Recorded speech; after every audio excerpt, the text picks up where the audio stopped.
नमस्कार मंडळी, आज आपण बनवणार आहोत गौरीच्या नैवेद्यासाठी मस्तपैकी मऊ अशी पुरणपोळी।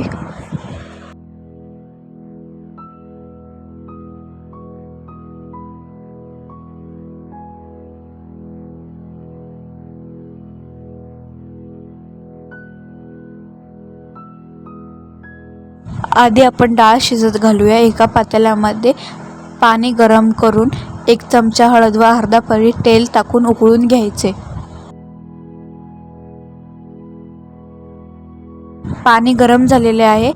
इथे मी चणा डाळ घातलेली आहे। इथे मी 4 ते 5 जणांसाठी बनवणार आहे। तुम्हाला जेवढी हवी असेल तेवढी डाळ घालू शकता। डाळ व्यवस्थित हलवून घ्यायची म्हणजे सगळी डाळ व्यवस्थित शिजते। डाळ शिजत आहे तोपर्यंत आपण पीठ मळून घेऊया। इथे मी 2 वाटी गव्हाचं पीठ घेतलेलं आहे। त्यामध्ये थोडंसं मीठ व थोडीशी हळद घालून व्यवस्थित मिक्स करून मळून घ्यायचं। थोडं पाणी घालून व्यवस्थित मळून घ्यायचं। घट्ट असा गोळा तयार करायचा। तुम्हाला हवा असेल तर यामध्ये थोडासा मैदाही वापरू शकता। ते कणिक मी एका भांड्यामध्ये थोडंसं पाणी घेऊन 15 ते 20 मिनिटं भिजत घालणार आहे। कणिक छान भिजली म्हणजे पुरणपोळ्या अगदी मऊ व छान होतात।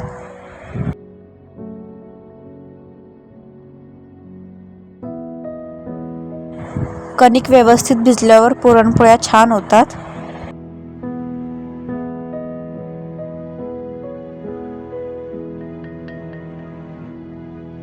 इथे आपली डाळ मस्तपैकी शिजलेली आहे। डाळीमधलं पाणी काढून घेतलेलं आहे।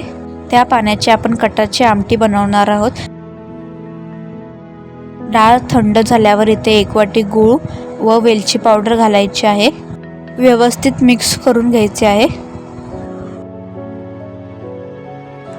डाळ थंड झाल्यावरच गूळ घाला म्हणजे पुरण पातळ होणार नाही।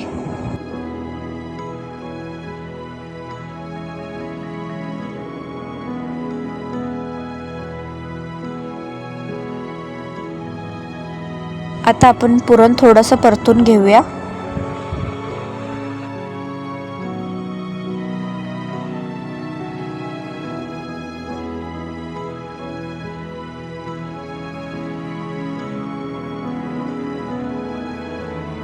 पुरणाच्या चाळीमध्ये पुरण घेऊन पेल्याने किंवा तांब्याने वाटून घ्यायचं।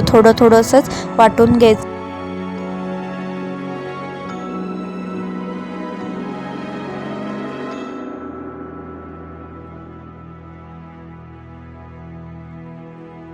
दहा मिनिटांनी कणिक भिजलेली आहे। व्यवस्थित पाणी काढून घ्यायचे आहे। अजिबात पाणी ठेवायचं नाही व परत एकदा मळून घ्यायची आहे। थोडंसं तेलाचा वापर करायचा आहे म्हणजे पुरणपोळी एकदम मऊ होते व कडक होणार नाही। आता आपण पुरणपोळी बनवायला सुरुवात करूया। इथे अशा प्रकारे कणकीचा छोटा गोळा घेऊन त्यामध्ये पुरण भरायचे आहे। अशा पद्धतीने जास्त दाबायचे नाही म्हणजे ते फुटणार नाही। हलक्या हाताने व्यवस्थित भरून घ्यायचे। त्याच्या कडा व्यवस्थित बंद करून घ्यायच्या। पुरणपोळी आपण हलक्या हाताने लाटून घ्यायची म्हणजे फुटणार नाही।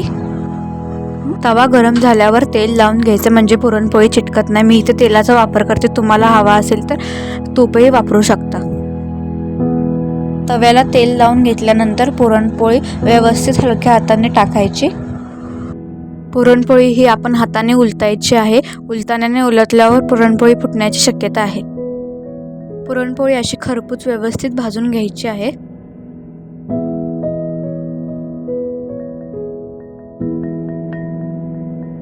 सुरुवातीला पुरणपोळी आपण हातानेच उलटून घ्यायची। उलटाण वापरायचे नाही म्हणजे पुरणपोळी फुटणार नाही।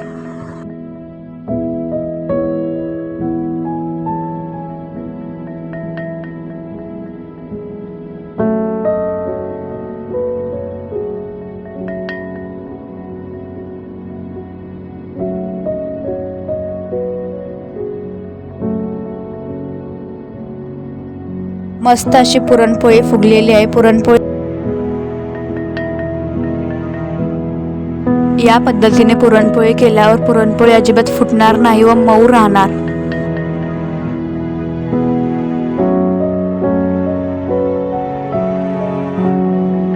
जर तुम्हाला हा व्हिडिओ आवडला असेल तर चॅनलला सबस्क्राईब आणि लाईक करायला विसरू नका. थँक्यू.